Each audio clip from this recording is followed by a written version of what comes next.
ذوالحجہ کے پہلے 10 دنوں میں بال اور ناخن نہ کاٹنے کی شرعی حیثیت کیا ہے؟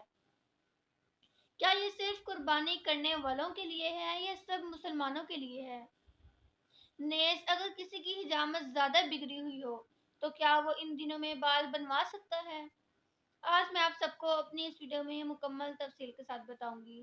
تو ویڈیو کو شروع کرنے سے پہلے میرے اپنے چینل پر تمام نئے آنے والے ویور سے گزارش ہے کہ وہ میرے چینل کو سبسکرائب کر لیں، بیل آئیکن کو پریس کر لیں تاکہ میری ہر نئی آنے والی ویڈیو سب سے پہلے آپ تک بآسانی پہنچ سکے۔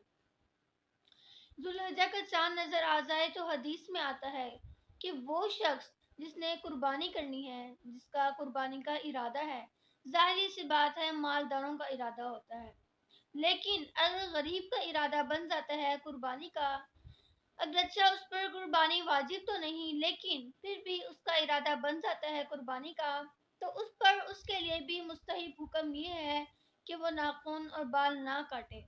چاند نظر آنے سے پہلے کاٹ لے، لیکن جب چاند نظر آئے اور پھر ان 10 دنوں میں بال نہ کاٹے۔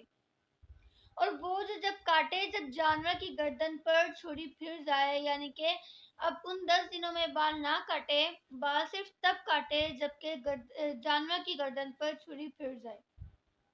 یہ افضل عمل ہے، یہ بہتر عمل ہے، لازم نہیں ہے کہ یہ کریں لیکن یہ افضل عمل ہے۔